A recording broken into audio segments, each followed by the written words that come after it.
Hola chicos, buen día. Hoy día vamos a revisar tres problemas de cinética de cuerpos rígidos que el profesor me solicitó que los revisara con ustedes. Entonces vamos a comenzar con el primero. Eh, ¿Se está proyectando? Sí, sí. ¿Se lo pueden ver? Si se ve claro la cámara, por ejemplo, estoy escribiendo. Aquí sí se ve claro. La cámara puede... Ya, gracias. Ahora.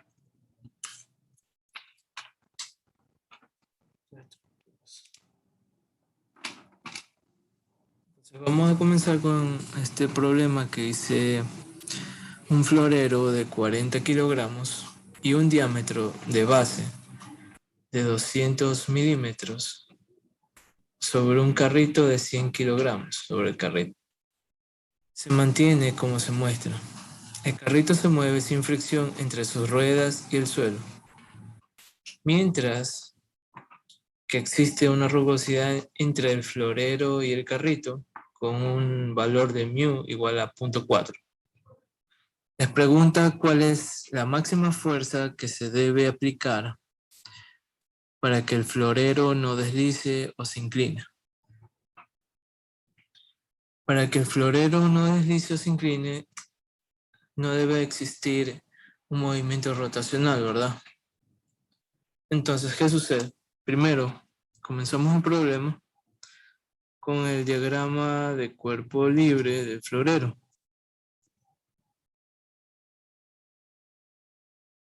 ¿Sí? Vamos a hacerlo lo más parecido posible. Aquí tenemos el florero. Ah, se fue mal. Ya no importa. Y así estaría. Su diámetro de base sería 200 milímetros y el punto G de ahí está haciendo referencia al centro de gravedad. La masa del florero por la gravedad, donde se concentra todo el peso. Bien. Ahora, la pregunta es, ¿cómo sabemos si este florero no se desliza o no se inclina? Para que no se deslice o no se incline, la normal y la fuerza de fricción que hay entre el florero y la superficie del carrito debe estar concentrado en una esquina, porque en las demás partes se supone que va a comenzar a levantarse, pero vamos a tratar de que eso no suceda. Entonces vamos a suponer siempre en este tipo de problemas, cuando hay un cuerpo rígido, que toda esa fuerza de fricción y la normal estará concentrada en un punto, en una de las esquinas, donde puede hacer como un pivote. En este caso podría ser aquí o aquí. Como el movimiento es hacia la izquierda de la fuerza está direccionada hacia la izquierda, eh, el florero puede intentar comenzar a rotar hacia la derecha. Entonces, vamos a poner el pivote aquí. En este punto va a concentrarse tanto la fuerza de fricción como la fuerza normal. Aquí está. Esperen que pase el vendedor un momento.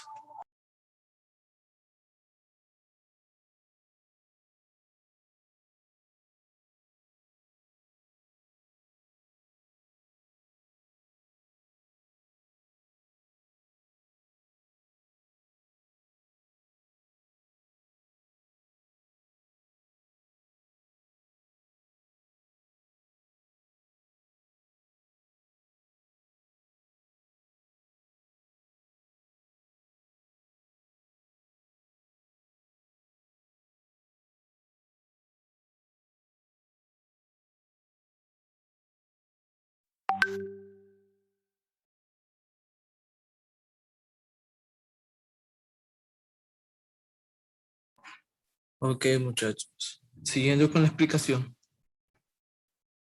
Ya tenemos el diagrama de cuerpo libre de las fuerzas que están afectando al florero. Ahora, este diagrama de cuerpo lo debemos igualar a un diagrama de fuerzas efectivas, que es colocar la misma silueta del florero, pero en su centro de gravedad,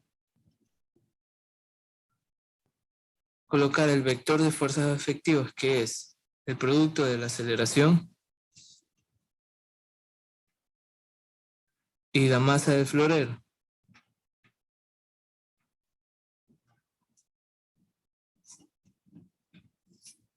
Ok, entonces de aquí podemos hacer lo siguiente. Definir las coordenadas de las fuerzas en el conjunto total del cuerpo. Entonces comenzamos primero con la sumatoria de fuerzas en la dirección X. Vamos a definir un sistema de referencia que para la derecha positivo y que para arriba también positivo. Entonces, lo siguiente sería analizar la sumatoria de fuerzas en la dirección X, para acá positivo, será igual a la sumatoria de fuerzas efectivas. ¿Por qué digo sumatoria de fuerzas efectivas y no escribo directamente el producto de la masa del florero por la aceleración? Porque aquí podemos tener movimiento rotacional también. Pero en este caso no va a suceder porque eso tratamos de evitar que no aparezca, que no ocurra. Entonces, bajo la condición de que el movimiento solo sea de traslación, no de rotación, solo colocamos el vector de fuerzas efectivas de traslación, que es el producto de la masa por la aceleración. Entonces, ¿qué fuerzas están interviniendo en este problema? En la dirección horizontal sería la fuerza de fricción. Es la única que hay sobre el florero. Esto sería igual a la masa del florero por la aceleración.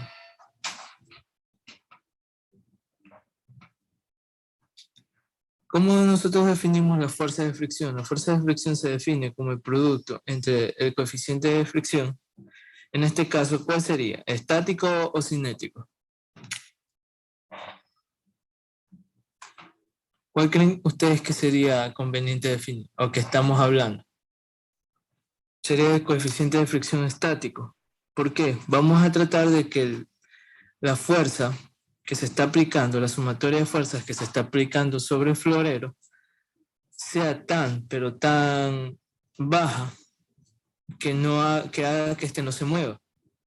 Entonces, para que se mantenga de esa manera, sin rotación ni traslación, nosotros aplicamos un coeficiente de fricción estático, que es la máxima fuerza de fricción que va a afectar al florero o al cuerpo en sí, o al cuerpo rígido. Entonces, esta se define como el producto del coeficiente de fricción estático por la normal. Y esto es igual a la masa del florero por la gravedad, por la aceleración. Ahora, la sumatoria de fuerzas verticales sobre el florero será igual a la sumatoria de fuerzas efectivas verticales, pero en este caso no hay fuerzas efectivas, según el diagrama cinético. Solo hay fuerzas en dirección horizontal. Entonces, esta sería cero.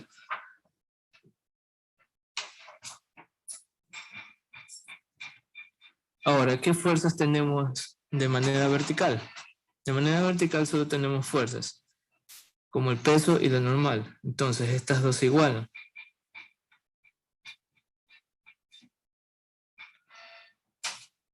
Muy bien, ahora necesitamos reemplazar esa normal en la ecuación que teníamos anteriormente. En la ecuación anterior reemplazamos esta fuerza normal, esto se quedaría mu sub s por la masa del florero, la gravedad, igual a la masa del florero y la aceleración.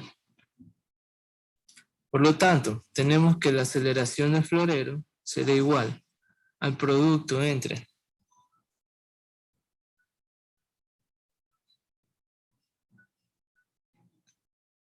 si simplificamos las masas, mu sub s por la gravedad.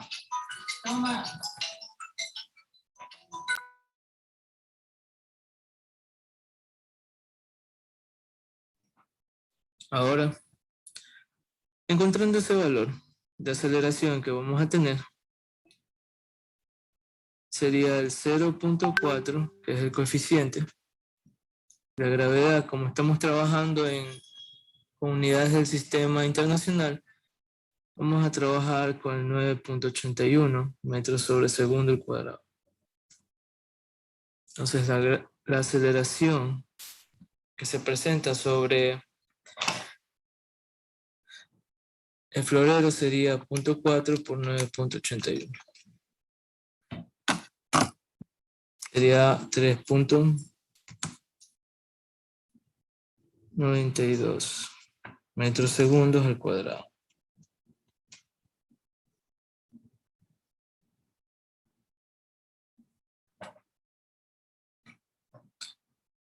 Ok, ahora debemos fijarnos en algo.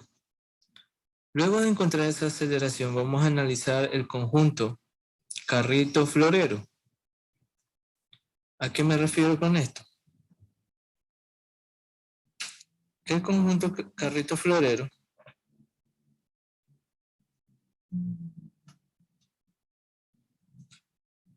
va a ser dibujado como lo siguiente. Tenemos el florero, el carrito aquí. Tenemos el florero que vamos a suponer que está aquí. Tenemos que aquí está afectando solo la masa, el florero y la gravedad. Tenemos también en las llantas del carrito, una normal. Las normales pueden ser diferentes. ¿Por qué? Porque están equidistantes.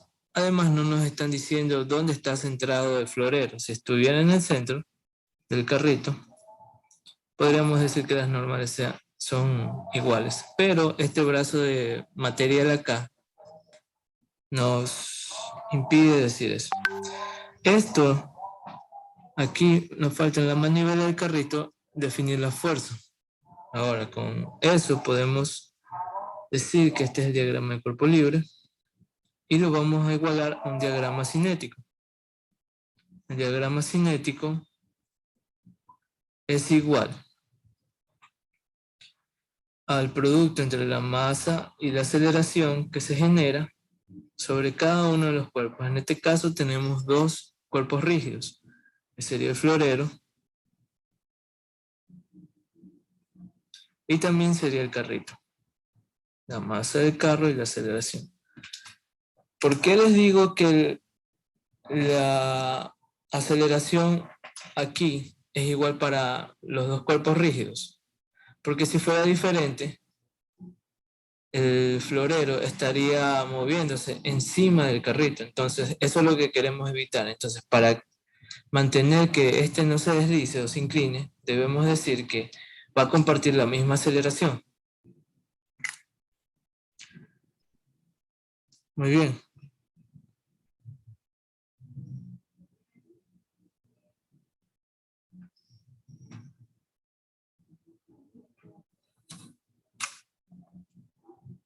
Ahí se está viendo oscuro. Una capa que diga. Muy bien, chicos. Entonces, vamos a decir que para la derecha será positivo y para la arriba igual. Entonces, ¿qué tenemos? Sabemos que no hay fricción entre las ruedas del carrito y el suelo. Entonces no aparece ahí.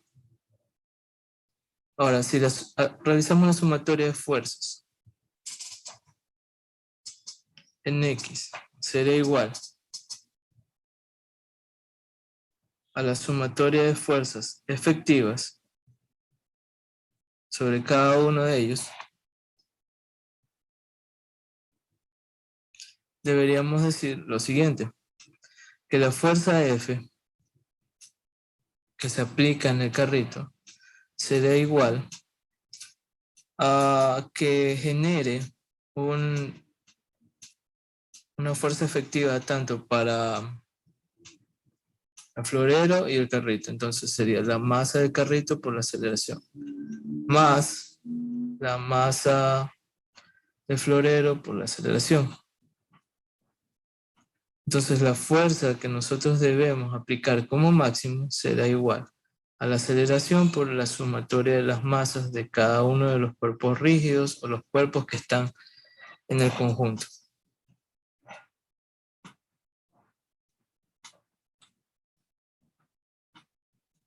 Muy bien.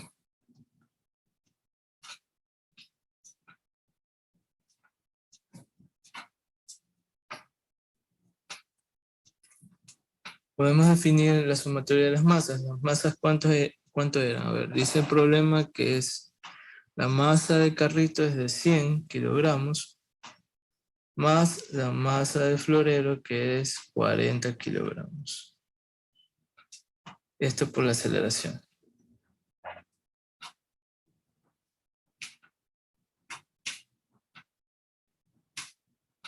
Esto quedaría como 140 por la aceleración. Ahora veamos algo. Ya hicimos al principio el análisis sobre la traslación. Este es el análisis sobre la traslación del florero. Ahora debemos hacer un análisis sobre la rotación del mismo. ¿Por qué? Simple, porque debe cumplir las dos condiciones. Entonces, vamos a suponer que existirá una pequeña intención de rotación. Por lo tanto, como estamos definiendo que hay un pivote aquí, un pivote aquí en este punto, nosotros debemos definir que se tiende a rotar con respecto a ese pivote. Entonces las dimensiones que nos da el problema son de 600 en la vertical, de 600 milímetros, desde el pivote hasta el centro de gravedad. Y como este centro de gravedad está en el punto central de las dimensiones de la base, entonces la distancia horizontal aquí sería como 100 milímetros.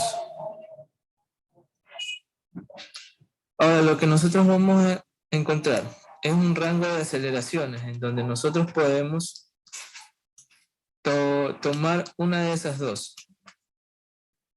¿Por qué? Porque dentro de esos dos valores que nos vamos a encontrar, uno tanto para la rotación como para la traslación, está definido que no va a deslizarse y que no va a rotar.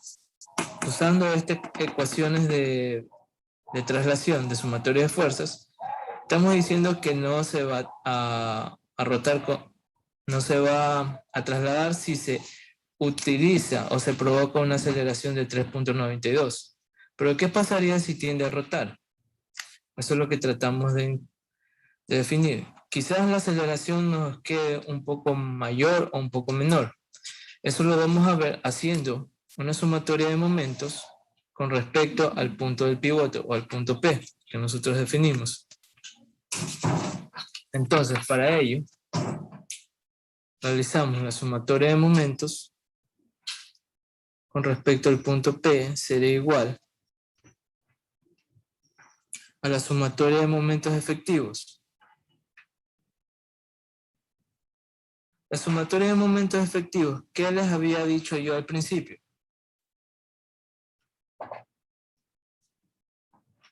Que la sumatoria de momentos efectivos por lo general se va a tomar como 0.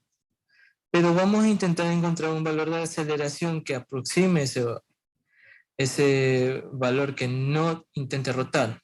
Por lo tanto, ¿qué sucederá? Que todo el peso del florero sobre el pivote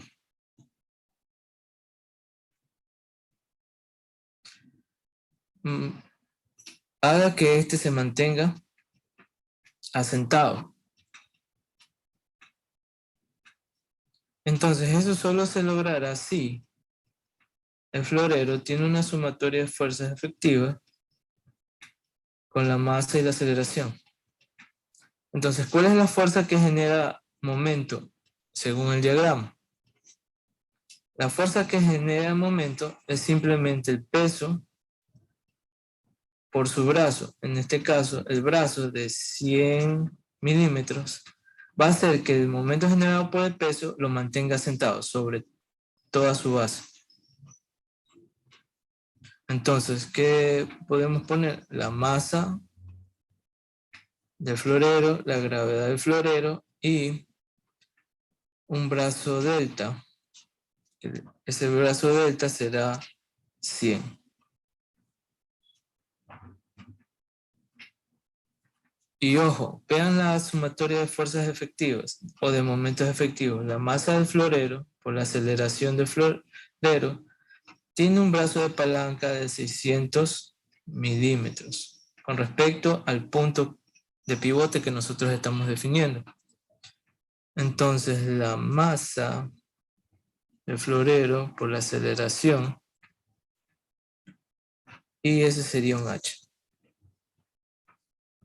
Nos damos cuenta que en esta expresión la masa del florero se va a simplificar y vamos a tener que la aceleración que se le puede imprimir al florero para que éste no rote en sentido contrario, sino que se mantenga sentado con toda la superficie de la base sobre el suelo, sería la relación entre el delta sobre el H por la aceleración de la gravedad. Entonces la aceleración que nosotros podemos tener es 100 milímetros sobre 600 milímetros por 9.81 metros sobre segundo al cuadrado. Entonces la aceleración aquí necesaria para mantener asentado el florero que no se derrape tendrá un valor de 9.81 de 1.64 metros sobre segundo al cuadrado. Ahora, comparemos qué pasó acá. Aquí tenemos una aceleración que le podemos imprimir al florero solo para que éste no deslice. Pero para que el florero también se mantenga asentado con toda la superficie sobre sobre el carrito, necesitamos imprimir esta aceleración. Entonces nosotros vamos a coger la mínima aceleración entre los dos. Entonces la mínima sería esta. Quizás en algún otro problema ustedes encuentren que la aceleración mínima quede en la componente de la traslación. Entonces eso deberían tomar. En este caso, la mínima aceleración se encontró usando el análisis en rotación. ¿Está bien? Entonces, como esta la aceleración de 1.64 es menor que la aceleración de 3.92, ¿qué quiere decir eso? Que aunque nosotros le imprimamos esta aceleración, nos vamos a asegurar que tanto el florero no rote, y como es menor a la mínima para que se deslice, también no va a deslizar. Entonces, florero no rota y no desliza con una aceleración igual de 1.64 metros sobre segundo. Entonces es importante hacer el análisis tanto en el movimiento rotacional como en el de traslación. Entonces, para encontrar la fuerza que se le puede imprimir al carrito, al conjunto carrito-florero, debe ser una fuerza igual a 140 por la aceleración mínima que se necesita para que no genere una rotación, que sería 1.64 metros sobre segundo al cuadrado. Entonces la fuerza mínima que se puede aplicar para que el florero no se deslice ni tampoco rote sobre alguno de sus extremos de la base sería 144 por 1.64. Sería aproximadamente 230. 230 newtons.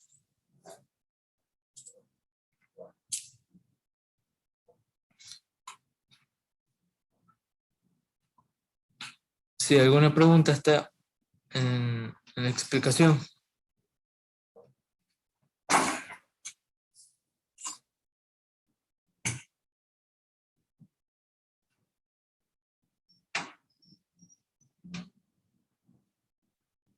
No. Ok.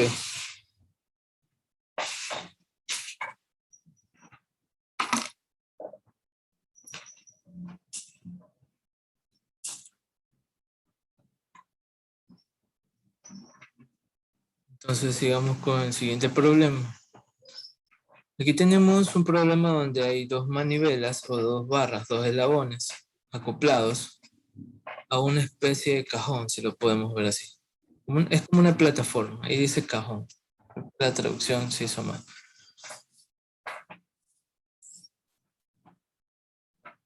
Bueno, lo que dice el problema es lo siguiente. Dice que si se sueldan tres barras formando un cuerpo ABCD, como un cajón abierto, cada barra tiene una masa de 3 kilogramos. Se conectan a los dos eslabones, todo ese conjunto se conectan a los dos eslabones en los puntos B y C, con pasadores, a dos barras giratorias iguales. Esas dos barras vamos a suponer que son de la misma dimensión para que generen una rotación regular. Ahora dice, estas son mucho más ligeras que las barras de cajón. Entonces, al decirnos que son mucho más ligeras, nosotros podemos obviar qué cosa. La masa de estas barras, de la barra EB y la barra FC. Entonces, si el sistema se suelta desde el reposo, en la posición donde se ve, ¿cuál es la fuerza en cada eslabón? Ok. En la posición. Sí, dime.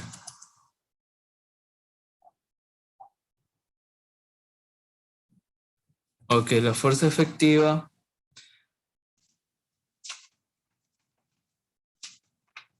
Fuerza efectiva es lo que produce, es el... A ver, ¿cómo te lo explico? La fuerza efectiva es lo que genera la sumatoria de fuerzas en total. Esta es la sumatoria de fuerzas. Colocar cada una de las fuerzas sobre el cuerpo rígido. Ah, este es el diagrama del cuerpo libre. Pero eso se iguala ¿a qué? A un diagrama cinético donde las fuerzas efectivas es considerada el producto de la masa por la aceleración. En el caso de que existiera rotación sobre su propio eje o sobre un eje definido, sería la inercia por la aceleración angular. Esto es el producto o el resultado que todas estas fuerzas se suman vectorialmente. Eso se le conoce fuerza efectiva, lo que genera que el cuerpo sea capaz de adoptar una aceleración. ¿Está claro? Ya, está bien. ¿Qué va a ser? Ya. Entonces ahora nos preguntan cuál es la fuerza en cada eslabón. Ahora, déjenme decirles algo. Recuerden, ya, hay que cambiarlo.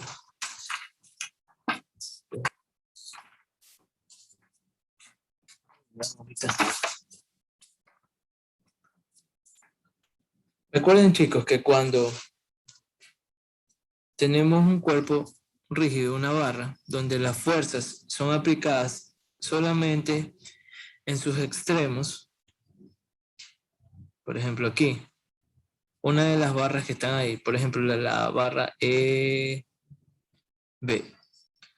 Solo tenemos fuerzas aplicadas en sus extremos, ¿verdad? En las conexiones. Entonces las fuerzas de reacción y la fuerza aplicada estarán a lo largo de la línea de la barra. Eso siempre se va a cumplir. Caso contrario, que la fuerza esté aplicada como en esta dirección aquí. Como que si estuviera inclinada.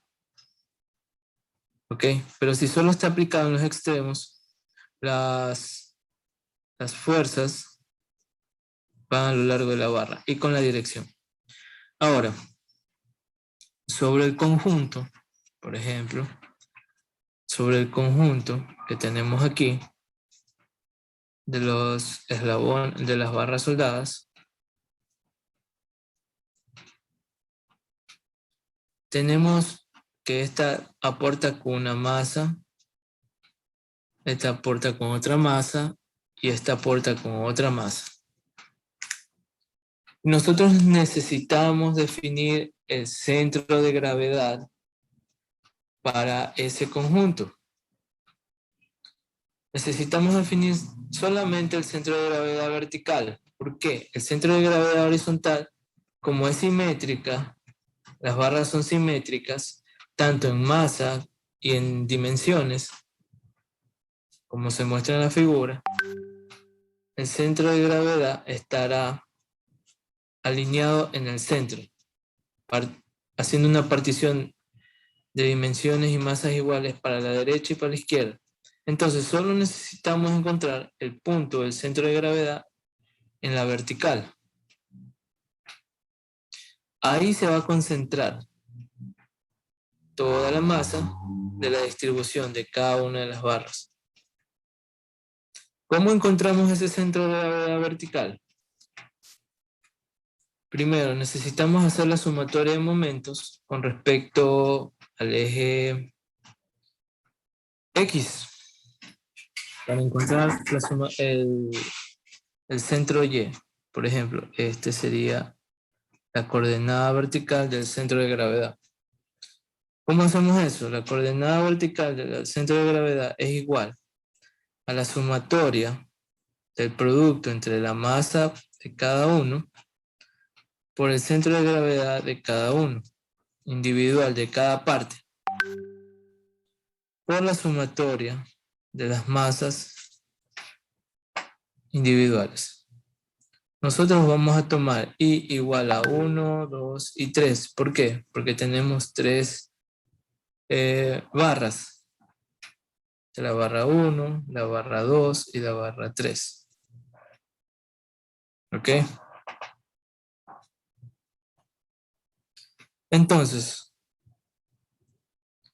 el centro de gravedad para ese conjunto de 3 barras sería el producto de la barra 1 y el centro de gravedad de la barra 1, más el producto de la barra 2 y el centro de gravedad de la barra 2 en la vertical, más el producto de la barra 3, de la masa de la barra 3 y el centro de gravedad de la barra 3. Y como denominador, la suma de todas las masas. Ahora, observemos. Recordemos algo, que para una línea o una barra, su centro de gravedad, definido desde una base, desde un eje X, en la vertical siempre será igual a la mitad de su altura. ¿Ok? Y en la horizontal será la mitad de su longitud. En este caso tenemos dos cosas. Que los valores medidos están medidos desde la línea paralela que se genera al cortar la barra en dos partes iguales. Por ejemplo, dense cuenta que el 450 milímetros está medido desde el pasador. Ese pasador es como que si estuviera en la parte central, entonces vamos a tener que medirlo desde ahí. Entonces, ¿qué sucede acá? para encontrar la coordenada vertical del centro de gravedad, vamos a hacer lo siguiente. La masa 1. ¿Cuánto es la masa 1? Como las tres barras son iguales, tienen masa idénticas de 3 kilogramos. En cambio aquí, la posición vertical será de 450 dividido 2. Para la número 2, para la que está acostada horizontalmente, ¿qué tenemos? Una masa de 3 kilogramos y un valor de Y de ¿cuánto? Si está medido desde su centro de gravedad. 0. Más la tercera, que serán 3 kilogramos. ¿Por cuánto? Por 450 sobre 2. Y acá tendremos la sumatoria de todas esas masas, que sería 3 veces 3 kilogramos. Que son las masas iguales, ¿sí o no? Masa 1 igual a la masa 2 igual a la masa 3. Entonces la coordenada vertical del centro de gravedad, cuando tenemos una distribución de cuerpos rígidos, tendría como resultado 3 por 450 dividido a 2, esto multiplicado por 2. 3 por 3.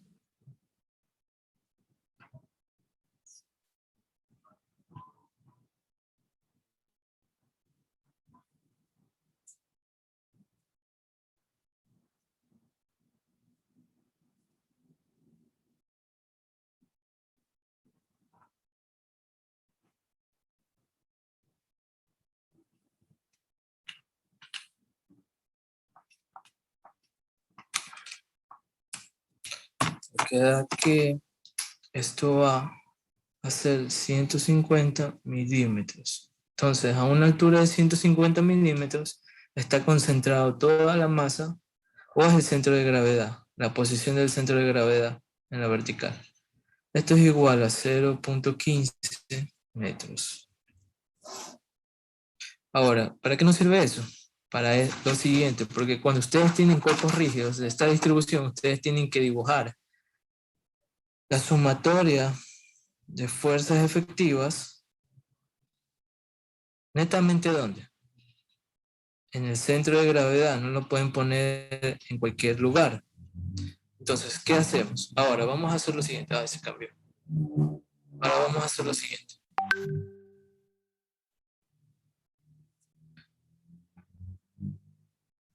Para todo ese conjunto, vamos a tener un diagrama de cuerpo libre. Este diagrama de cuerpo libre ya sabemos que aquí está nuestro centro de gravedad y ahí se concentra todo el peso. Se concentra la masa por la gravedad.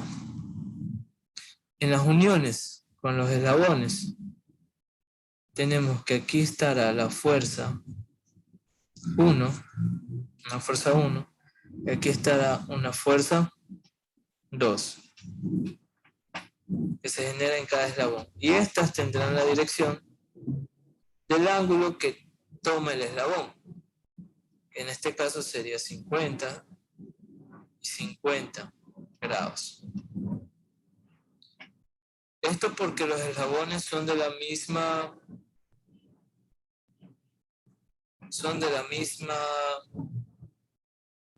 tipo. Esperen que pase la bien, un ratito.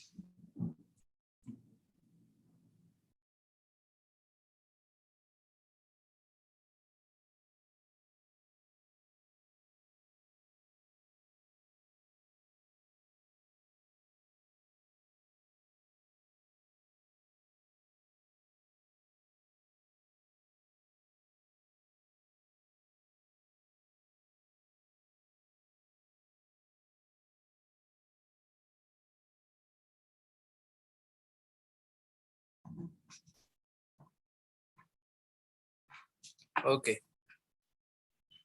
gracias por la espera. Este es el diagrama de cuerpo libre. Pero esto se iguala a un diagrama cinético donde las fuerzas efectivas generarán el producto de la masa por la aceleración, ¿verdad? ¿Y dónde ponemos esa sumatoria de fuerzas efectivas? En el centro de gravedad. Vamos a ponerlo acá. Un segundo, un segundo, un segundo.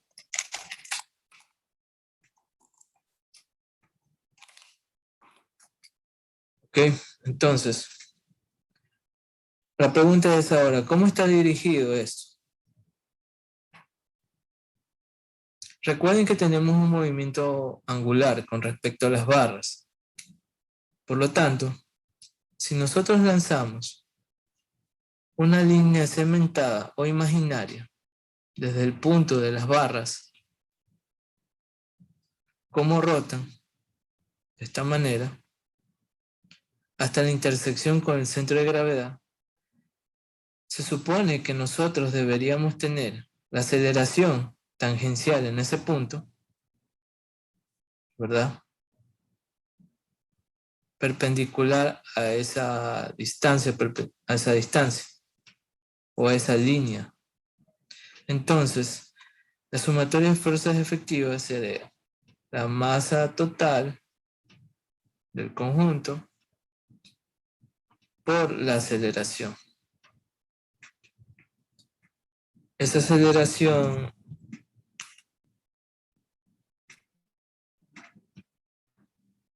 es una aceleración promedio. Ahora, la pregunta es, ¿qué dirección con respecto a la horizontal o la vertical tiene esa aceleración? Recuerden que si la línea cementada viene desde ¿dónde? Con referencia a la dirección de los eslabones, entonces esta dirección sería 50 grados, ¿verdad? Y es perpendicular. ¿Qué dirección tendrá esto de aquí?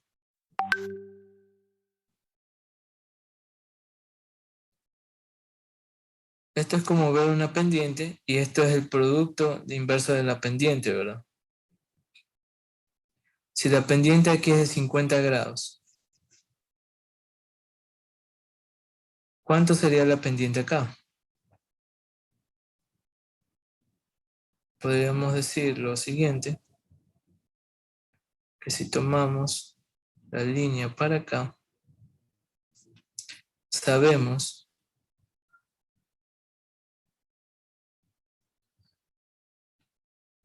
que si esto es 50, esto es 90, ¿esto cuánto tiene que ser? 40. Entonces, este ángulo se repite acá, sería 40 grados. 40 grados, la dirección 40 grados por debajo del eje de las X. Si hacemos un triángulo, ¿verdad? De esta manera. Aquí perpendicular, aquí la dirección de 50. Y como esta dirección de acá también es la misma, esta es 90, entonces esta es 40, entonces 40 se repite acá. Muy bien. ¿Dónde está eso ubicado? Arriba a 150 milímetros, como se ve. Y en la horizontal, ¿dónde está ubicado? En la mitad en la mitad de la longitud de la barra que está horizontal, que en este caso sería 450 dividido para 2, sería 225. ¿Ok? Muy bien. Ahora nosotros vamos a trabajar lo siguiente. La sumatoria de fuerzas. Ahora recién vamos a trabajar la cinética del problema, ya arreglándolo, poniendo correcto el diagrama de cuerpo libre y el diagrama cinético. La sumatoria de fuerzas, ¿en qué dirección lo vamos a hacer? En una dirección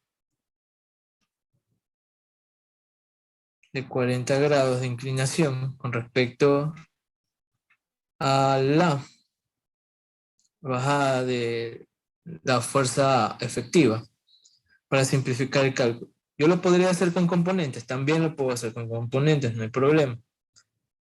Pero se me haría complejo, un poco más complejo el cálculo. Pero yo lo que quiero es simplemente obtener los valores que me ayudan a realizar la relación con los eslabones y las fuerzas. Entonces vamos a ver.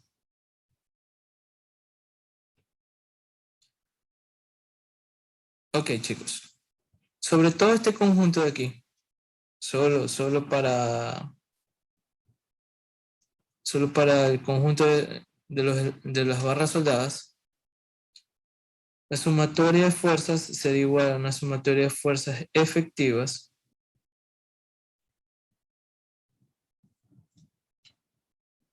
que esta será igual a que la masa total por la aceleración en esta dirección inclinada y la sumatoria de fuerzas sería la componente del peso. Yo lo veo, la componente del peso en la dirección de la fuerza efectiva. ¿Cómo quedaría esa componente del peso? Si nosotros lo vemos acá, este es el peso mg y la dirección de la fuerza efectiva es para acá, más aceleración.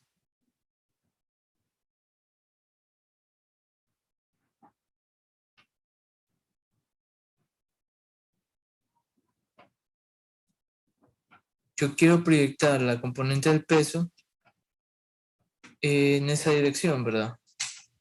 Yo lo hago ¿para qué? Para tener la fuerza, la única componente de fuerza que es paralela a ese producto de masa por aceleración. Entonces, aquí usaríamos el seno o el coseno. Usaríamos la masa por la gravedad. Y según el gráfico que acabo de poner aquí, sería que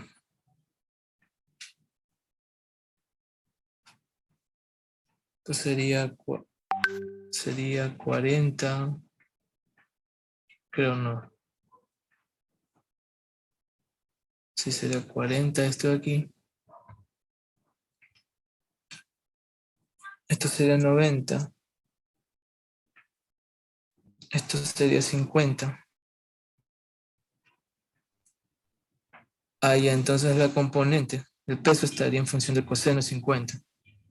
El coseno de 50 grados. Porque yo voy a usar la relación que tengo aquí.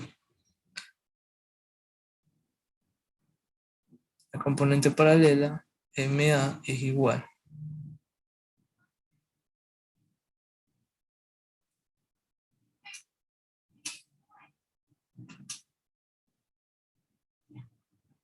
MG coseno de 50.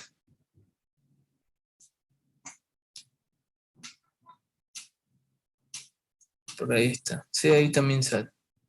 Con geometría también sale.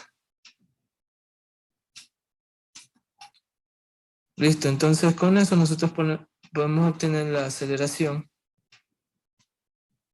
porque estos ya son datos conocidos. Las masas se van a ir simplificando,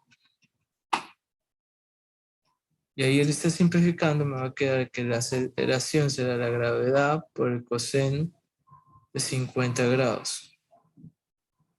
Esto tiene un valor de 9.881 por coseno de 50 grados. Esto sería igual a 9.46.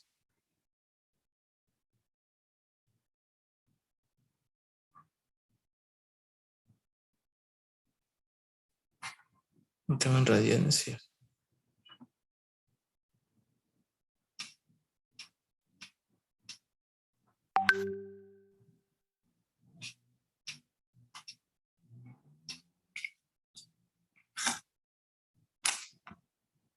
metros sobre segundo cuadrado.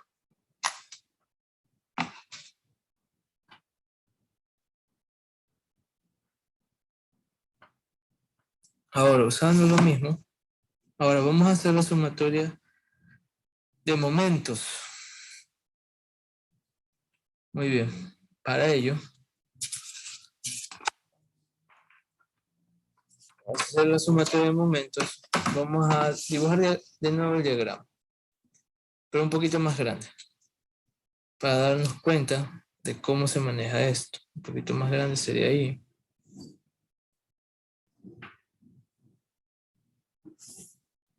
Para que quede claro, aquí está el centro de gravedad, aquí está la dirección de los eslabones,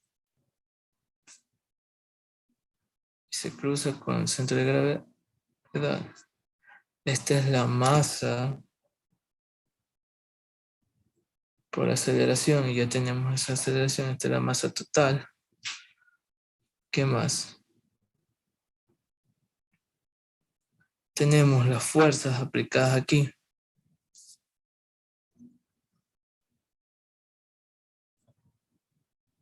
¿Ok?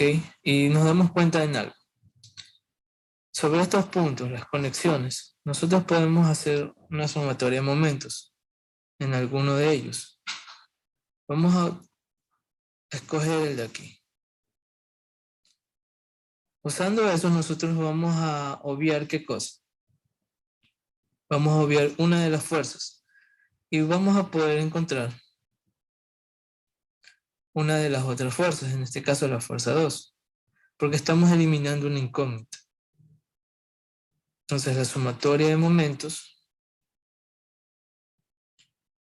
con respecto al punto B sería igual a la sumatoria de momentos efectivos de manera general. El momento efectivo aquí, ¿quién lo realiza? El producto de la masa por la aceleración. Ojo, que no hay rotación sobre el eje, por ejemplo aquí. No hay rotación. Entonces hay que tener cuidado.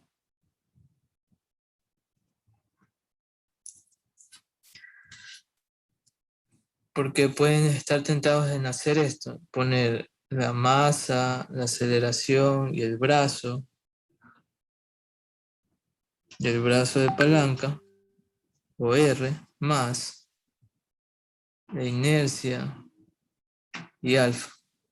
Pero la inercia y la aceleración angular solo puede usarse si, en este caso, estuviera rotando sobre su eje. En este caso no sucede eso. Está rotando sobre un pivote. Además, tampoco es que se ve que se está rotando de esta manera el conjunto. Entonces, esto no va. No hay una aceleración angular de esa manera.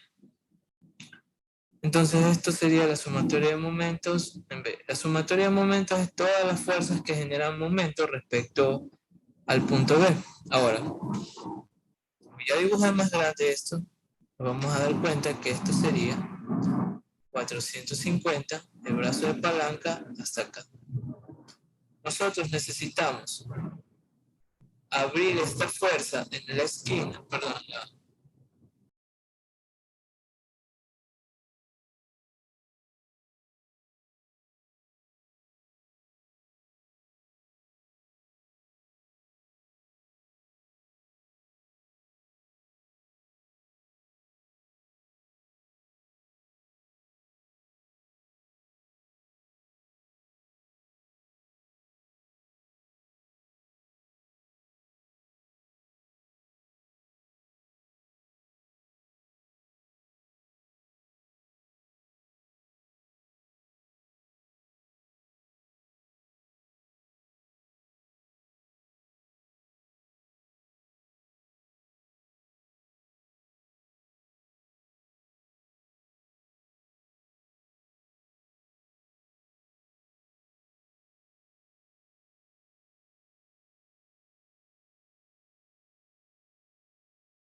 Listo, chicos, gracias. Ya pasó el avión.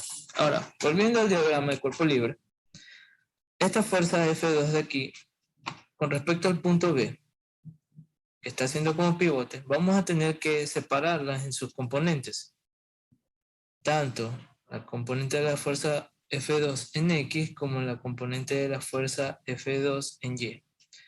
Y darnos cuenta cuál de estas componentes está haciendo palanca con respecto al punto B. Si nos damos cuenta, sería la fuerza vertical, porque la horizontal no tiene contribución, ¿verdad? Porque está en la misma línea del radio.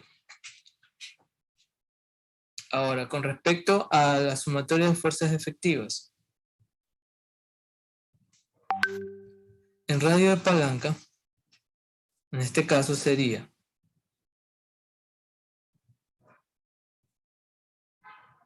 esta parte de aquí, que sería la mitad de 450 que habíamos hecho, que es 225, y la coordenada vertical del centro de gravedad, que eso es lo que teníamos que haber encontrado desde un principio, que era 150 milímetros. ¿Sí? Entonces, ese radio que estoy poniendo aquí, R, es igual a ¿qué? A 225 milímetros y 150 milímetros. ¿Verdad? Ahora, siguiente. Nosotros también en esta componente de fuerzas efectivas tenemos que encontrar las componentes de la fuerza efectiva o separarlas, tanto en su componente en X, MA en X, y en su componente vertical, MA en Y. Ahora, ¿recuerdan la definición de momento? Momento era la fuerza en producto cruz con el radio. La aplicación, ¿verdad? En este caso, primero debemos definir que la fuerza externa aplicada es la fuerza que está aquí y el peso, no olvidemos el peso. Estaba obviando el peso, que sería la masa total y la gravedad. Entonces, las fuerzas externas que están haciendo un momento palanca sería la fuerza F2 en sentido contrario a lo que habíamos puesto aquí. Aquí estamos diciendo que está haciendo palanca en sentido de rotación de las manecillas del reloj. Por lo tanto, la fuerza F2 sería negativa, F2 en Y, por su brazo de palanca que sería 450. Ahora, la fuerza del peso. El peso viene dirigido hacia abajo y tiene una palanca de ¿cuánto? De 225 milímetros. Y esta hace una rotación en sentido de las manecillas del reloj. Sería positivo. Sería mg por 225. Estas son las dos únicas fuerzas externas que están haciendo momento. Ahora, con respecto a la sumatoria de fuerzas efectivas, la masa por la aceleración por el producto cruz de R quedaría como la masa y JK. La aceleración, tendríamos aceleración en X, aceleración en Y, 0 en J. Tendríamos producto de 225 y 150 y 0. Realizando todo eso, tendríamos la masa igual. La componente I sería 0. Los productos aquí serían 0, 0. La componente en Y sería 0 igual. Solo tendríamos momento en la dirección de K, que es lo que esperábamos. Entonces sería la aceleración 150 por la aceleración en X, menos 225 por la aceleración en Y. Entonces, y las componentes de la aceleración, ¿cómo podemos definirlo?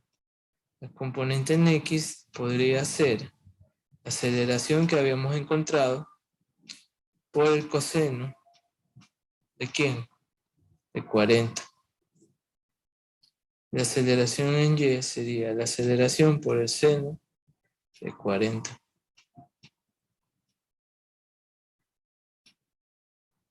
La aceleración ya la habíamos encontrado. ¿Cuánto había sido?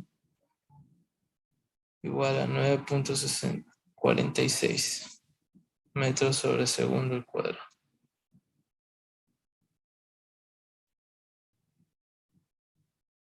Tenemos la masa, que sería la masa total. Que sería 3 por 3, 9. Ahora, podemos resolver esta parte de la ecuación de manera seguida. Sería 3 por 3 por 3, 9 kilogramos. Acá sería 150 coseno de 40 menos 225 por seno de 40. Todo eso por 9.46. ¿Cuánto quedaría este resultado? Vamos a la calculadora, sería 9 por 150 coseno de 40 menos 225 por seno de 40. Todo eso por 9.46.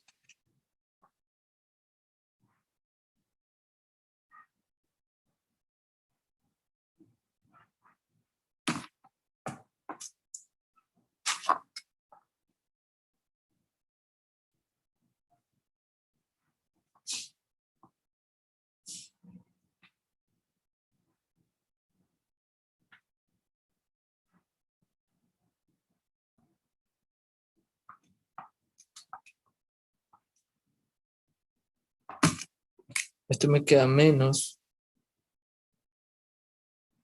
2,2791.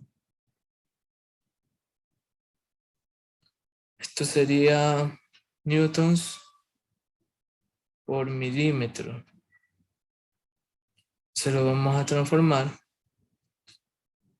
1000 milímetros es 1 metro. ¿Cuánto quedaría dividir todo eso para mí?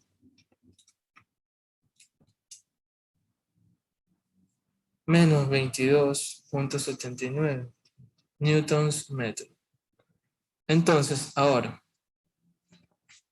vamos a ir a recordar que tenemos esta parte de acá de la ecuación, ¿verdad?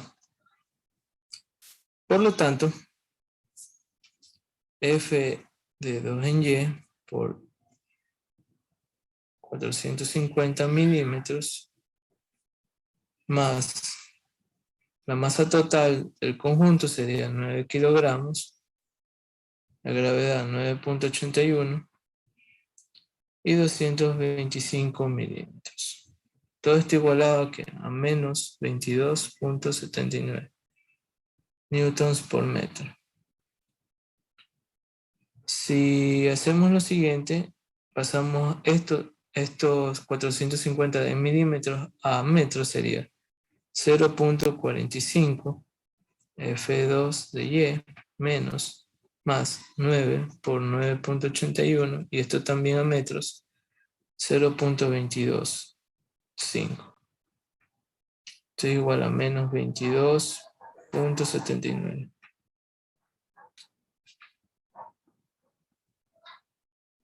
Ahora, la única incógnita aquí sería la fuerza o la componente de la fuerza vertical en el punto C de la fuerza 2.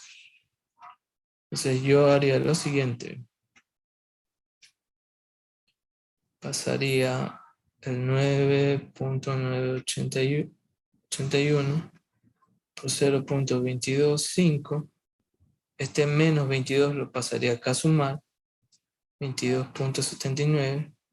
Y este menos 0.45 lo pasaría al otro lado y sumara también.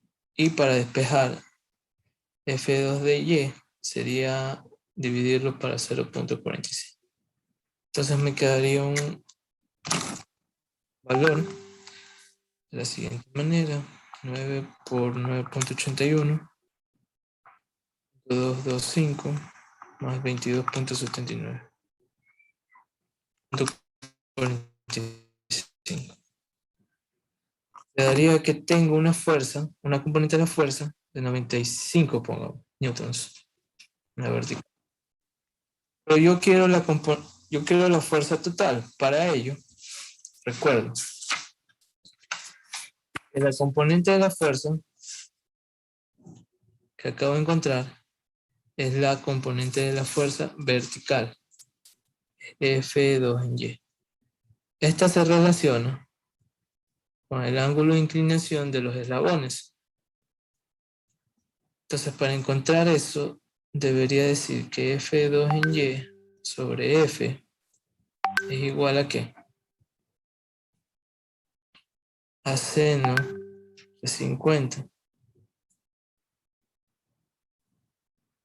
F2. Por lo tanto, F2 me va a quedar como F2 en Y sobre seno de 50 grados. ¿Cuánto me va a quedar la fuerza? 95 dividido a coseno, no, perdón, a seno de 50 grados.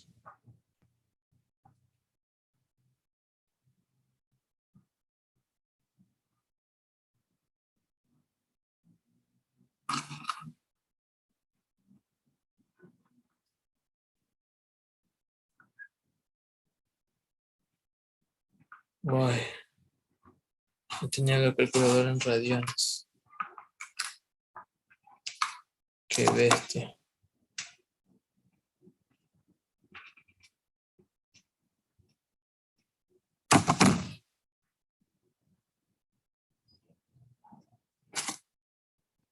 Es que ayer tenía un examen. Disculpen chicos, que quizás algunos valores están mal. He tenido la calculadora en radianes. Ay, sí, habría que corregir. La aceleración, los cosenos y todo. Sí, me muero.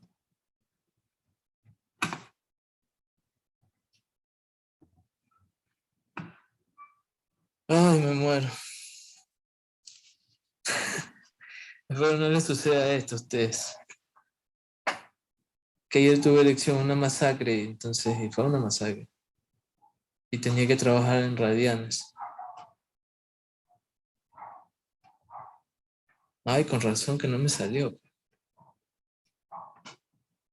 La primera parte no era en radianes.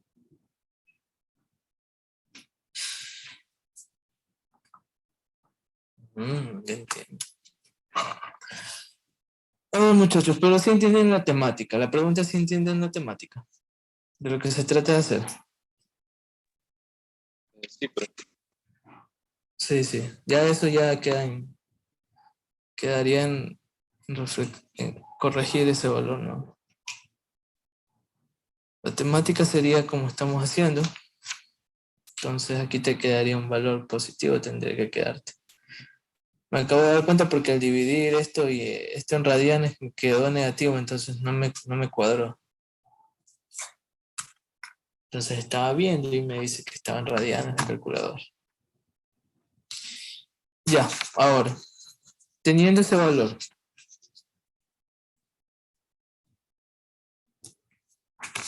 encontrando ese valor de F, si hacemos la sumatoria de fuerzas en la dirección en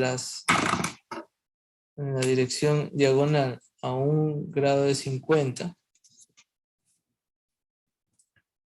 tenemos lo siguiente. La pregunta aquí es comprender qué sucede. A lo largo de esta dirección hay movimiento.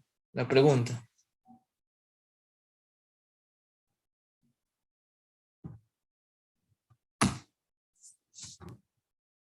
A lo largo de esa dirección no hay movimiento.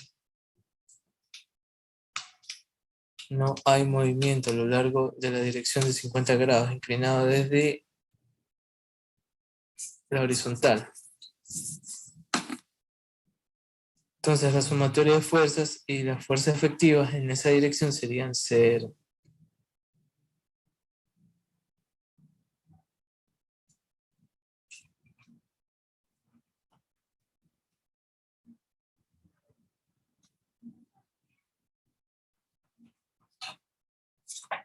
Sí, ok, chicos. ¿Alguien comprende esa parte o no?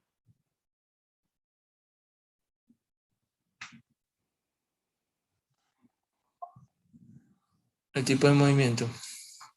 O sea, Traslación. esta línea. A lo largo de esta línea. A lo largo de la línea que va aquí, en esta dirección. Hay movimiento.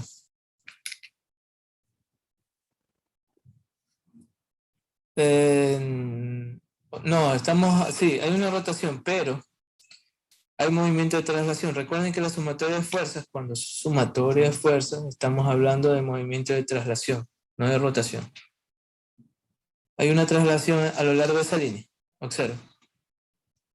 Todo esto se mueve a lo largo de esta línea. No, perfecto. Entonces es igual a 0. Muy bien. Chévere. Entonces, ¿qué fuerzas tenemos a lo largo de una línea de 50 grados? Volvemos al diagrama para observar, analizar. A lo largo de esa línea de 50 grados de inclinación, las fuerzas que tenemos es el peso, la fuerza, F1, perdón, F2 y F1. Y lo que nos falta encontrar es la fuerza de F1. Entonces, en esta dirección inclinada, de abajo hacia arriba, subiendo, o sea, una dirección positiva, tendríamos F1 más F2, que ya encontramos ese valor, menos, ¿qué?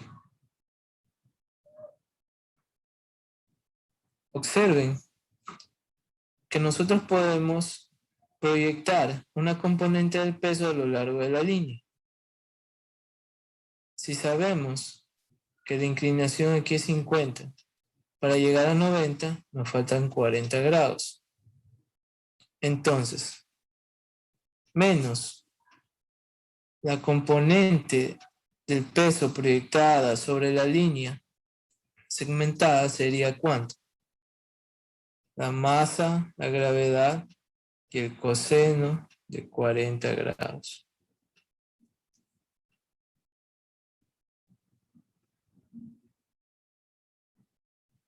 Sí, igual a 0. ¿Conocemos la fuerza de F2? Sí, ya la conocemos.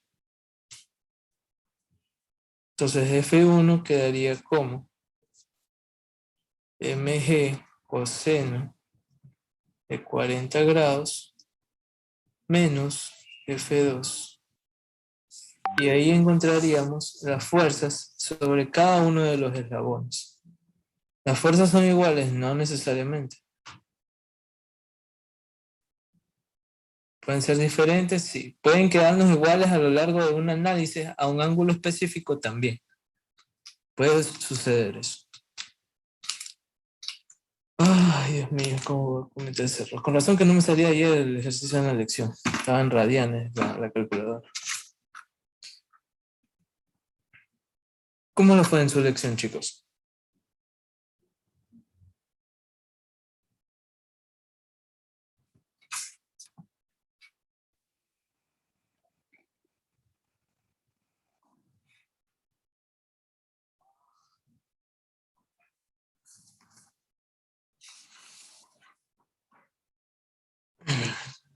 ¿Tienen la lección ahí? ¿Pueden pasarme? ¿O no la pueden pasar?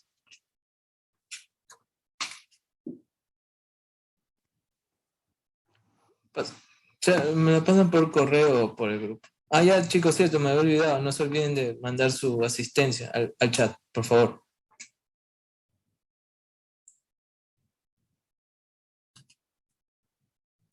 Ahí quedaría el ejercicio. O sea, el planteamiento no está mal, sino que la calculadora me traicionó. O yo traicioné a la calculadora. Una de dos. Radianes. Con razón.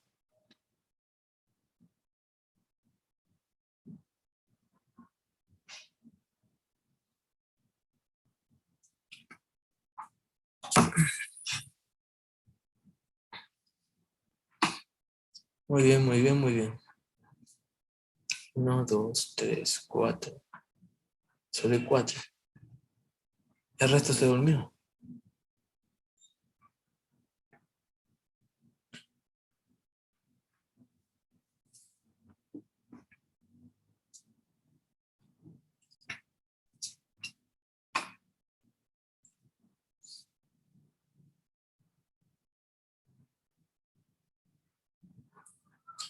Ok, vamos con el último problema.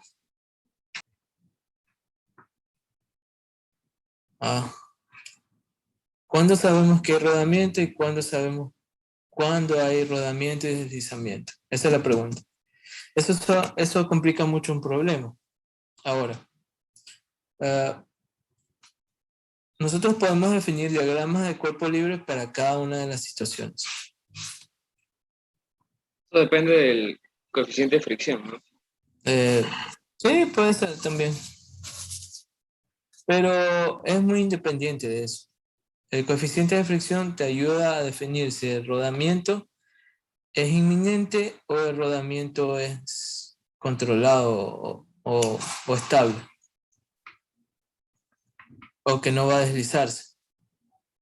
Por ejemplo, el coeficiente de fricción, el producto, si la fuerza de fricción es menor a la fuerza de fricción estática, hay rodamiento sin deslizamiento. Cuando son iguales, el rodamiento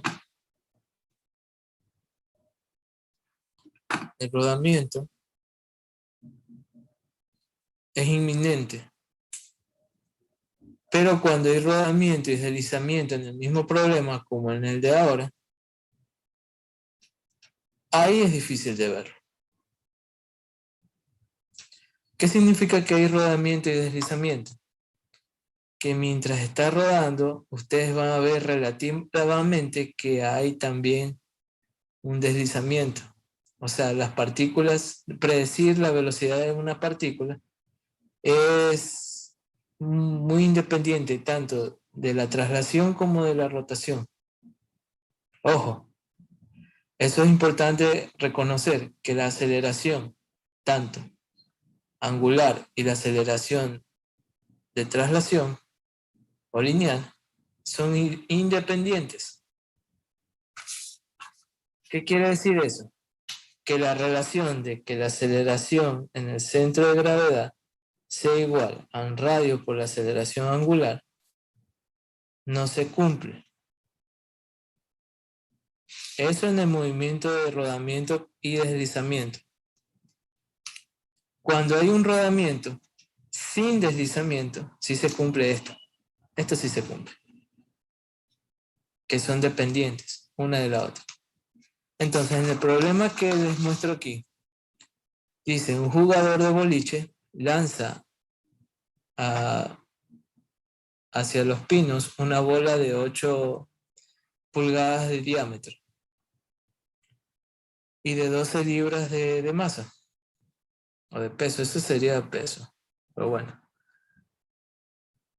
la traducción, con una velocidad hacia adelante v sub 0 de 15 pies sobre segundo y un contragiro de 9 radianes.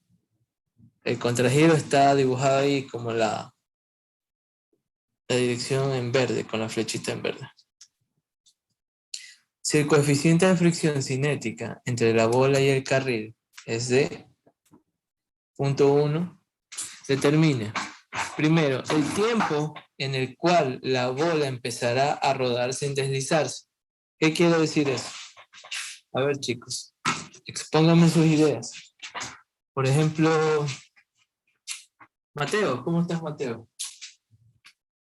¿Cómo está, profe? ¿Cómo estás, Mateo? Espero que esté muy bien.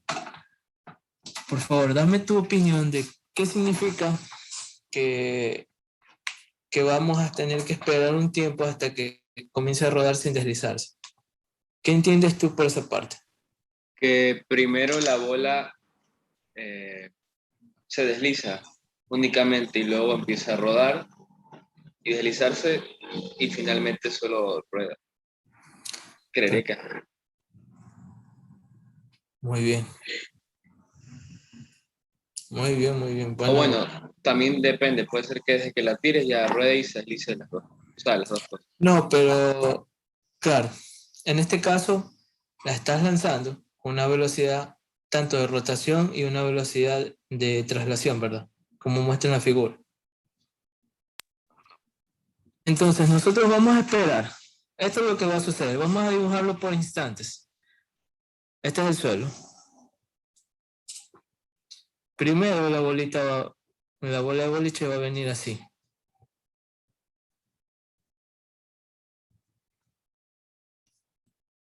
Luego, cuando ella toca el suelo, en el primer instante que toca el suelo,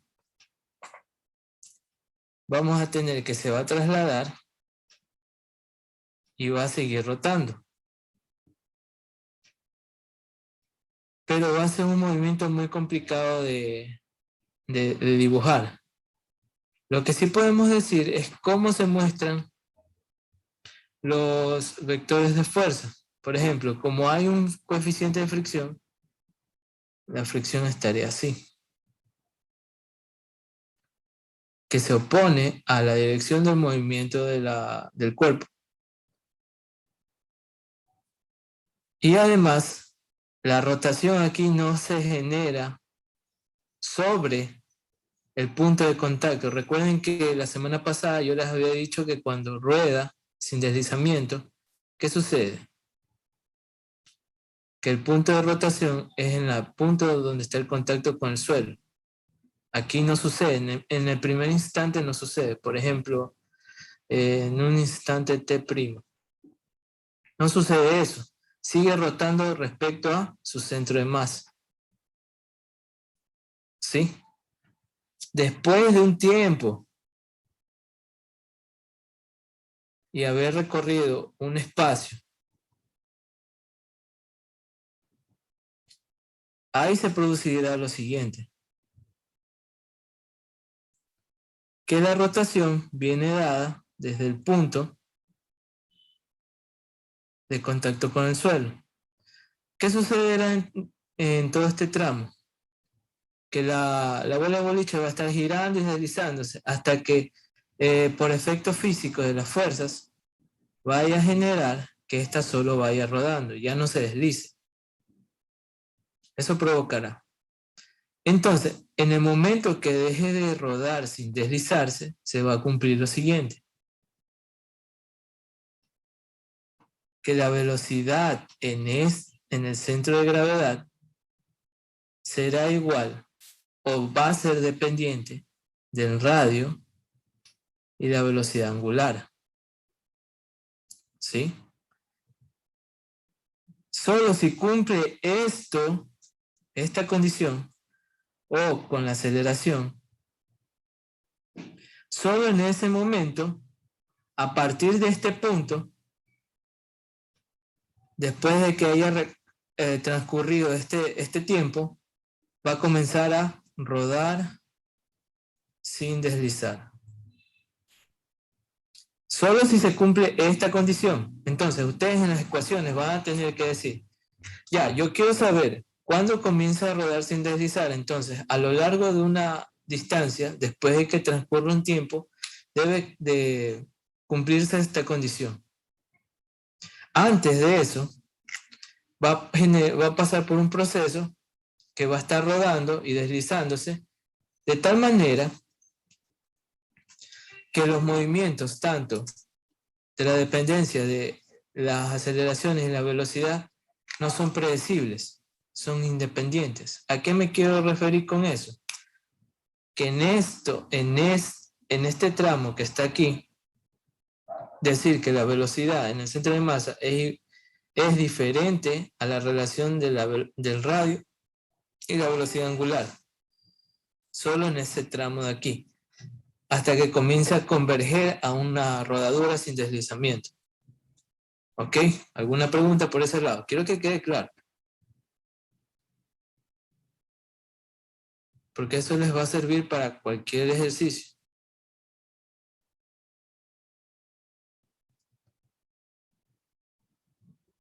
Ok. Déjame molestar como lo hacen los profesores. A ver, Ariana. Hola, Ariana. Hola. Hola. ¿Cómo estás?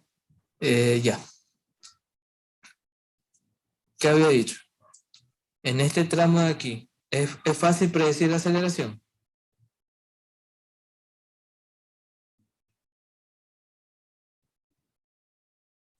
No, supongo. No, no es fácil predecir la aceleración, porque todavía está generándose un movimiento de rodadura y deslizamiento. ¿Sí? Entonces, en base a esto quiero que se aprendan dos cosas. ¿Cuándo dibujar un diagrama de cuerpo libre? Para cuando tenemos una rodadura,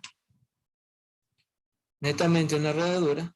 ¿Y cuándo dibujar un diagrama de cuerpo libre? Cuando hay un deslizamiento y una rodadura.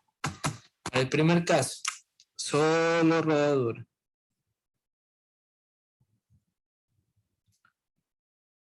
Sobre un disco o sobre una esfera, el diagrama de cuerpo libre quedaría así. El peso, la fuerza de fricción y la normal.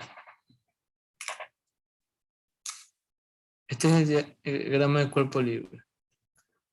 Este diagrama de cuerpo libre nos generaría un diagrama cinético con las fuerzas efectivas, tal que la masa y la aceleración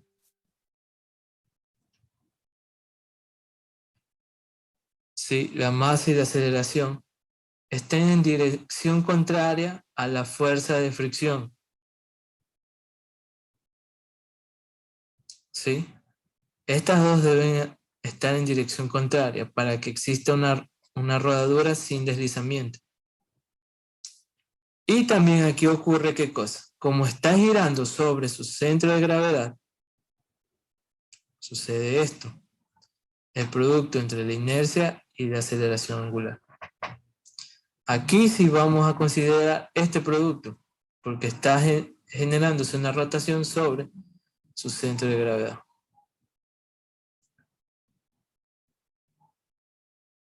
Ahora, cuando hay deslizamiento y rodadura, ¿cómo se define el diagrama de cuerpo libre? Igual al de acá. Normal, fuerza de fricción, pero aquí viene el detalle. Que la fuerza o el producto de la fuerza efectiva de traslación, MA, está en la misma dirección que la fuerza de fricción.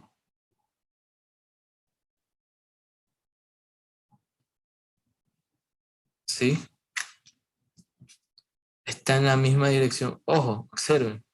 Cuando hay deslizamiento y rodadura, ¿por qué? ¿Por qué sucede eso? Porque el deslizamiento genera que se vaya frenando el cuerpo, en este caso la esfera. Cuando cae aquí,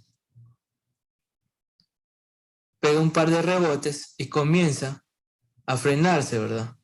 A lo largo del tiempo, hasta que ese freno genera que desaparezca la condición de deslizamiento y de rodadura y solo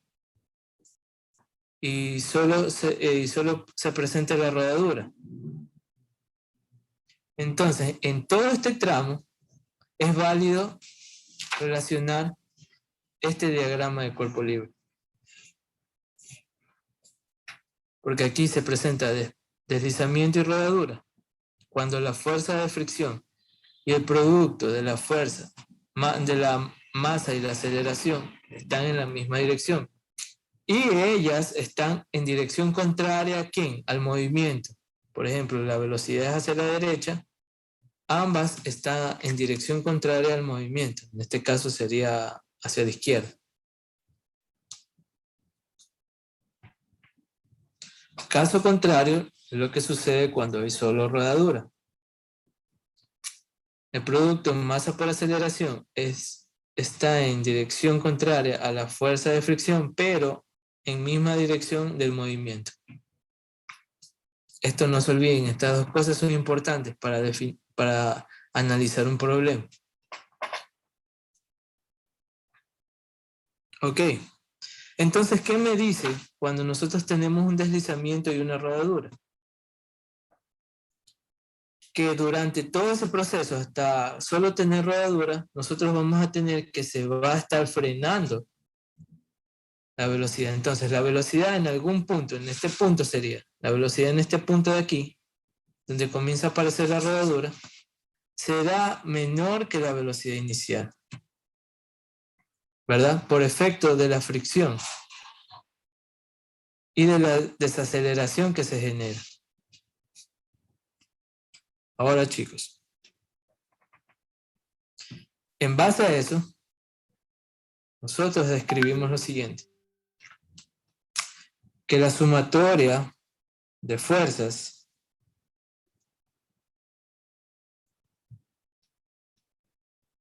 para la izquierda positivo, no, vamos a ponerlo para la derecha. Para la derecha positivo, en la dirección X es igual a la sumatoria de fuerzas en X efectivas. ¿Cuál es la sumatoria de fuerzas efectivas? Ya habíamos dicho que era el producto de masa por aceleración. Pero esta aceleración va en sentido contrario, en dirección contraria. Entonces va con signo negativo. ¿Qué más tenemos? La fricción. ¿La fricción qué tiene? Dirección hacia la izquierda, en sentido contrario al movimiento. Entonces sería menos fricción igual a menos masa, aceleración. Entonces diríamos que la fricción es igual a la masa por la aceleración.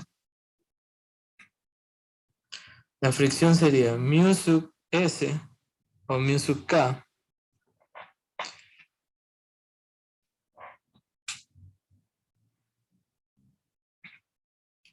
¿qué valor sería? ¿Mu sub S o mu sub K que estaríamos analizando hoy?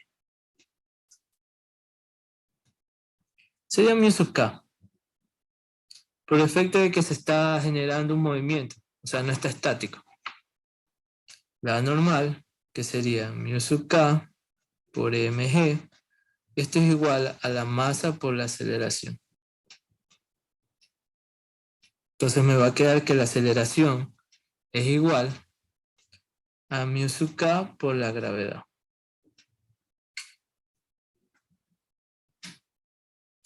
Ok.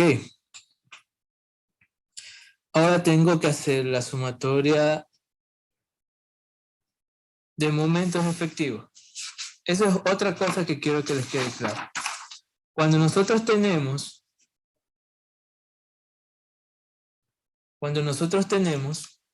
un movimiento con deslizamiento y rodadura, la sumatoria de momentos efectivos se toma desde el centro de gravedad del cuerpo o del disco. En cambio, cuando solo hay rodadura, se toma desde el punto de rotación, que sería el punto de contacto con el suelo. Cuando hay rodadura se presenta así, de esta manera. ¿Ok? La sumatoria de momentos efectivos en esta parte, cuando hay solo rodadura, sería I por alfa más MA por R.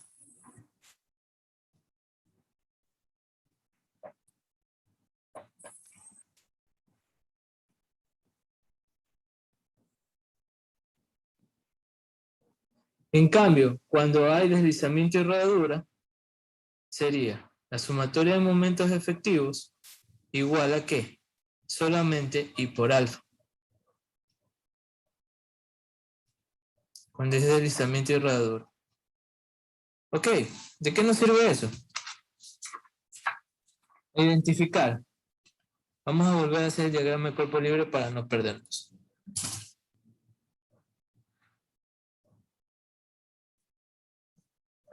Tengo el peso, tengo la fricción, tengo la normal. Entonces, como mi situación al principio solo me va a tener deslizamiento y rodadura, la sumatoria de momentos de las fuerzas externas será igual a la sumatoria de momentos efectivos. ¿Cuál es la fuerza externa que me está haciendo momento mientras estoy rodando y deslizando? La fuerza de fricción, con un brazo de palanca igual al radio. La fuerza de fricción por el radio sería igual a la sumatoria de momentos efectivos, que como les había dicho, cuando es deslizamiento y rodadura, es en el centro de masa. Entonces solo tendríamos inercia por aceleración angular. Y nos vamos a dar cuenta de algo. Aquí quiero que quede claro esto. Como esta aceleración no está relacionada en la misma ecuación con la aceleración en traslación, eso es lo que define que los movimientos son independientes. ¿Sí? Para este tipo de movimiento de deslizamiento y rodadura. En cambio, hay problemas en los que existe rodadura. Entonces, ¿qué pasa? Que la sumatoria de momentos efectivos relaciona tanto la inercia, la aceleración angular, como la masa, la aceleración y el radio. Como en esta ecuación se presentan ambas cosas, ahí se puede decir que la aceleración es igual a R por alfa. Esa es la relación cuando el movimiento depende, las aceleraciones son dependientes la una de la otra. Y esto solo se da cuando hay rodadura. Cuando hay rodadura y deslizamiento no aparece esa relación. Solo que se genera esto. Ahora, siguiendo con lo mismo. ¿Cuánto era la inercia de una esfera? La inercia de una esfera, yo recuerdo, si gira en su centro de masa, sería igual a 2/5 de la masa de la esfera por el radio de esta al cuadrado. Ahora, la fuerza de fricción es μ sub k por mg y por su brazo de palanca, que hace momento, igual a la inercia, que sería 2/5 de mr al cuadrado por alfa. ¿Ok? ¿Qué tendríamos aquí? Que las masas se simplifican y que la aceleración angular estaría de la siguiente manera relacionada. Como 5 medios de μ sub k por g dividido a r. Porque este r y este r cuadrado se simplifican.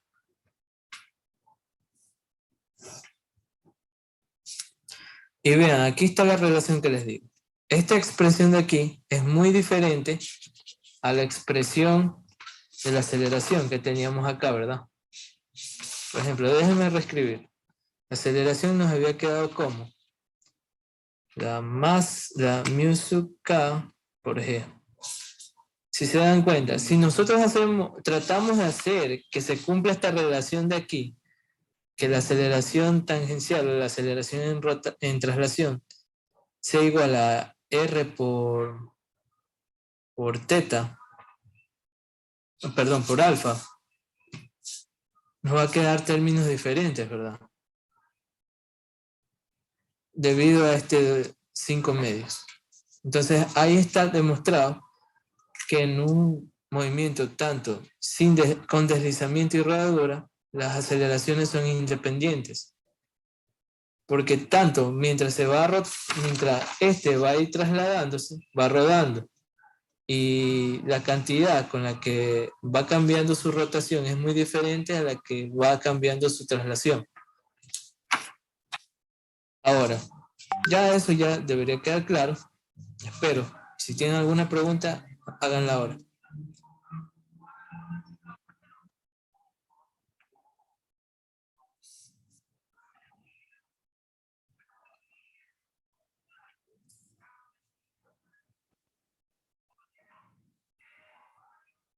No.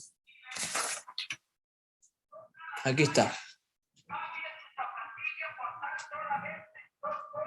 ¿Qué les había comentado? M-A-R. Ah, acá. Ya, esto es cuando se genera una rodadura simple, en el primer caso que está acá. ¿Qué pasa? Como ya les había comentado antes, el punto donde va a girar mientras se está rodando es en el punto de contacto de la esfera con el suelo.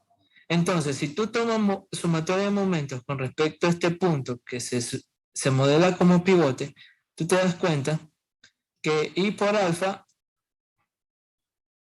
la inercia por la aceleración angular, es uno de los momentos efectivos. Y además, el producto de la masa por la aceleración está a una distancia r del suelo, que se supone que aquí está el pivote. Entonces, esa también hace momento efectivo, por eso va aquí. ¿Ok? Eso solo cuando hay rodadura. Cuando hay deslizamiento y rodadura, no se genera este fenómeno de que en este punto del contacto con el suelo va a ir rotando. No. Se genera que en el centro de gravedad va a ir rotando. Entonces, ¿qué pasa? Si yo le pusiera MAR, ¿cuánto es el radio?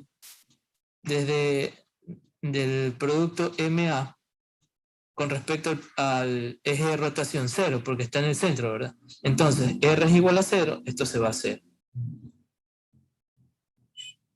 Eso es lo que sucede.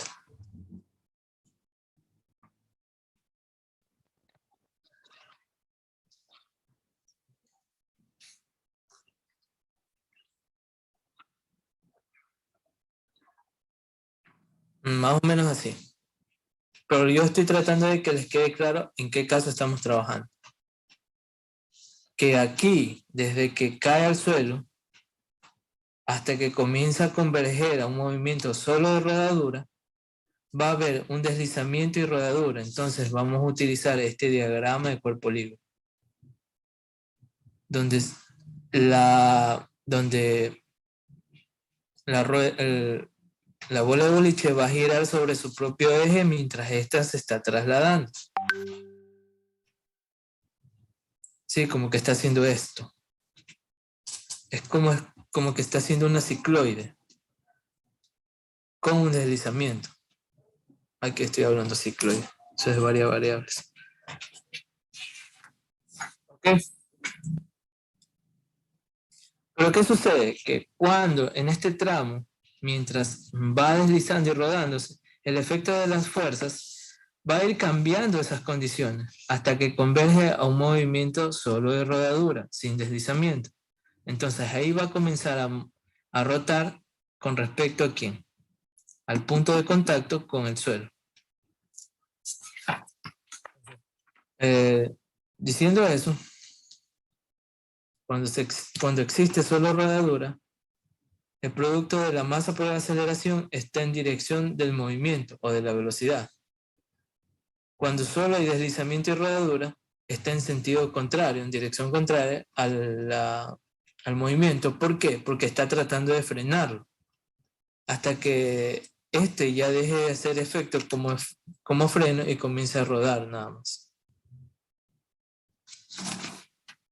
Entonces, Esta sumatoria de fuerzas efectivas solo es válida para rodadura. ¿Cuándo se genera esta relación? Pero si te das cuenta, en el análisis que acabamos de hacer, si yo multiplico este alfa por R, me va a quedar 5 medios de mu sub k por G, que es diferente a mu sub k por G. Entonces, ahí decimos que alfa y A son independientes. Y al ser independientes, está demostrado que es un movimiento de deslizamiento y rodadura a la vez. Ahora, ¿qué sigue con eso? Nosotros para encontrar el instante o el lapso de tiempo desde que cayó la bola de boliche, alguien está...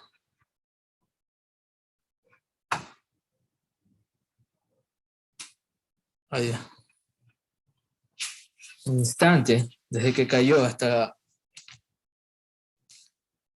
esto, ¿qué sucederá? Que va a transcurrir un tiempo. Ahora, alguien me dejó un mensaje. Ah, ya, se fue fuera. ¿Qué sucede? Que vamos a tener que tratar tanto la traslación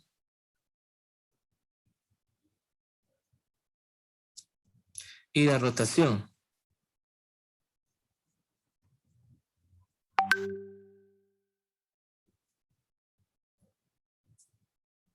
Aquí debemos observar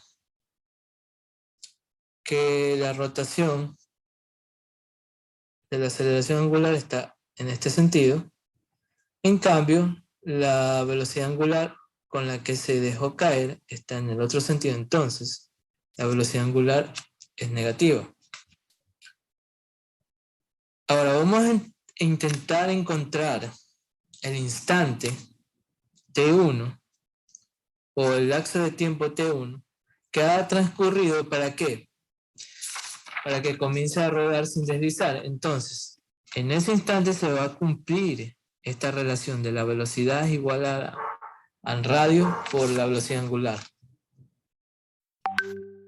Cuando se cumple eso, ha transcurrido un tiempo T1 para que se elimine todo el deslizamiento. Entonces, esto quedaría R omega igual B sub 0 menos AT1, que sería igual menos omega sub 0 más alfa T1 igual a velocidad inicial menos AT1. Las aceleraciones angulares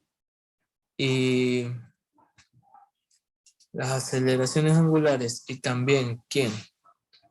La aceleración de rotación, de traslación, ya la teníamos definida. ¿Cómo sería? En este caso sería menos R omega 0 más R alfa T1 igual B sub 0 menos AT1.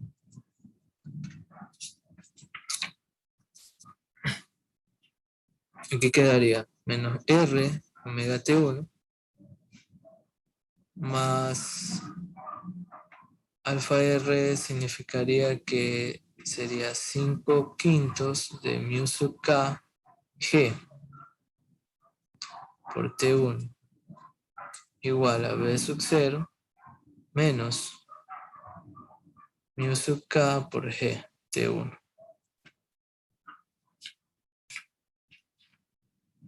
Ok, entonces tenemos lo siguiente.